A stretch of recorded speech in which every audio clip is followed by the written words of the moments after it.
दोस्तों, आज हम बात करेंगे एक ऐसे मुद्दे की जो सिर्फ गुरुग्राम का नहीं बल्कि पूरे देश की जमीन और पानी की कहानी है।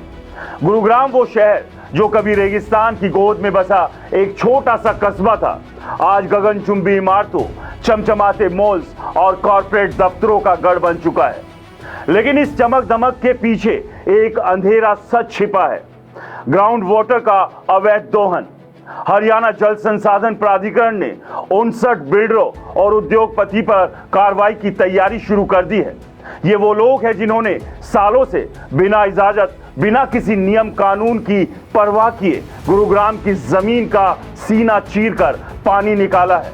और आज गुरुग्राम का ग्राउंड वाटर स्तर खासकर डीएलएफ जैसे इलाकों में 600 फीट तक नीचे चला गया है। आज के इस वीडियो में हम इस पूरे मामले को खोल कर रखेंगे। कौन है ये 59 बिल्डर और उद्योगपति, क्या है इस अवैध दोहन की कहानी, और सबसे बड़ा सवाल, क्या ये कार्रवाई सिर्फ कागजों तक सीमित रहेगी या सचमुच कुछ बदलेगा। तो आइए शुरू करते हैं। दोस्तों, गुरुग्राम का ग्राउंड वाटर स्तर आज एक आपातकालीन स्थिति में है।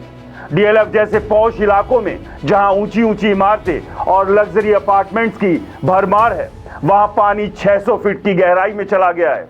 ये कोई छोटी बात नहीं। एक जमाने में गुरुग्राम में 50 से 100 फीट की गहराई पर पानी मिल जाता था, लेकिन आज बोरवेल की मशीनें दिन रात जमीन को खोद रही है और पानी निकाल रही है बिना किसी मंजूरी के। हरियाणा जल संसाधन प्राधिकरण यानी कि HWRA ने अपनी शुरुआती जांच में पाया है कि 59 बिल्डर और उद्योगपति इस अवैध दोहन के लिए जिम्मेदार हैं। ये लोग सालों से बिना किसी अनुमति के ग्राउंड वाटर का इस्तेमाल कर रहे हैं। सोचिए, कोई एक दो दिन की बात नहीं है। ये एक संगठित लूट है, प्रकृति की, पर्यावरण की और आने वाली पीढ़ियों के हक की। अब सवाल है, ग्राउंड वाटर इतना जरूरी क्यों है। दोस्तों, ग्राउंड वाटर हमारी जिंदगी का आधार है। खेती, उद्योग, पीने का पानी सब इसी पर निर्भर है। लेकिन जब बड़े बड़े बिल्डर और उद्योगपति अपने प्रोजेक्ट्स के लिए, अपने कारखानों के लिए और अपने होटलों के लिए बेतहाशा पानी निकालते हैं तो जमीन सूखने लगती है। गुरुग्राम में पहले ही पानी की किल्लत एक बड़ा मुद्दा है। गर्मियों में टैंकरों की लाइनें, पानी के लिए मारामारी, ये सब तो आपने खुद देखा होगा। और ये संकट सिर्फ गुरुग्राम तक सीमित नहीं है।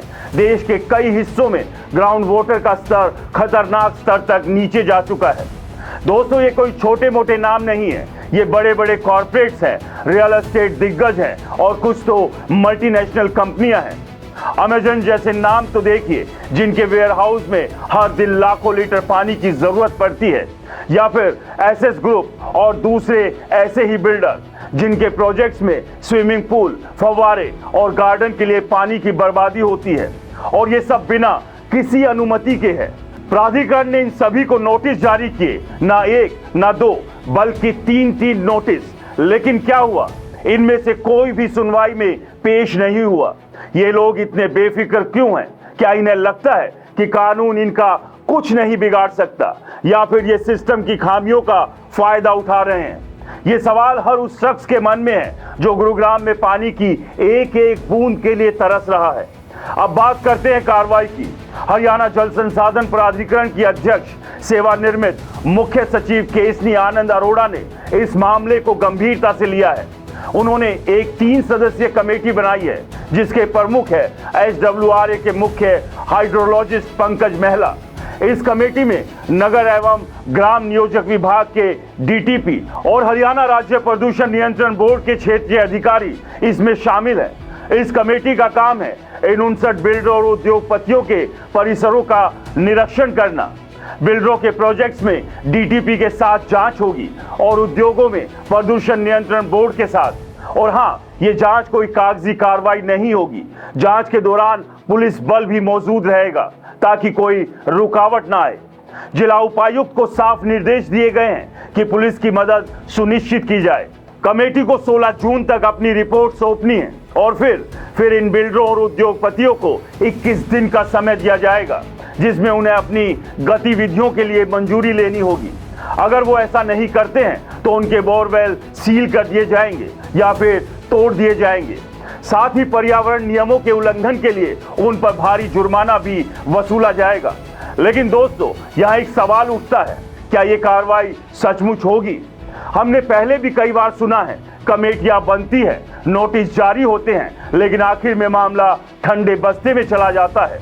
बड़े बड़े बिल्डरों और कॉर्पोरेट्स के पास पैसे की ताकत है, रसूख है और सिस्टम में सेंध लगाने का हुनर है।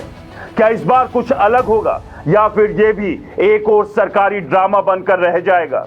दोस्तों, ये सिर्फ सरकारी या प्राधिकरण की जिम्मेदारी नहीं, हम सब जो गुरुग्राम में रहते हैं, जो इस देश की मिट्टी और पानी का इस्तेमाल करते हैं, हमारी भी जिम्मेदारी है।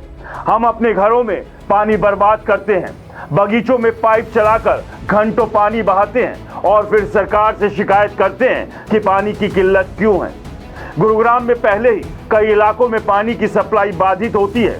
नवंबर 2024 में जीएमडीए ने 20 से ज्यादा इलाकों में 12 घंटे तक पानी की सप्लाई रोकने का ऐलान किया था। और ये हाल तब है जब बड़े बड़े बिल्डर और उद्योगपति लाखों लीटर पानी का दोहन कर रहे हैं। अगर हम अभी भी नहीं जागे तो वो दिन दूर नहीं जब गुरुग्राम में पानी के लिए हाहाकार मचेगा। इसके अलावा पर्यावरणविदों का कहना है कि गुरुग्राम एक कंक्रीट का जंगल बन चुका है। अरावली की पहाड़ियां, जो कभी इस इलाके का ग्रीन लंग्स थी, आज मलबे और कचरे के ढेर में तब्दील हो रही है। ग्राउंड वाटर रिचार्ज के लिए जरूरी हरित पट्टियां खत्म हो चुकी है। ऐसे में ग्राउंड वाटर का स्तर और नीचे जाएगा। दोस्तों, गुरुग्राम ग्राउंड वाटर संकट एक चेतावनी है। ये चेतावनी है, अगर हमने अभी नहीं संभाला तो हमारी आने वाली पीढ़ियां हमें कभी माफ नहीं करेगी। हरियाणा जल संसाधन प्राधिकरण की ये कार्रवाई एक उम्मीद की किरण है, लेकिन ये तभी कामयाब होगी जब इसमें जनता का साथ हो और सिस्टम पारदर्शी हो। आप क्या सोचते हैं, क्या 59 बिल्डर और उद्योगपति सजा पाएंगे या फिर ये मामला भी कागजों में दफन हो जाएगा? अपनी राय कमेंट्स में जरूर बताएं। और हाँ, अगर आपको ये वीडियो पसंद आया तो लाइक, शेयर और सब्सक्राइब करना ना भूलें, क्योंकि सच को आवाज देने के लिए आपका साथ बेहद जरूरी है। नमस्कार।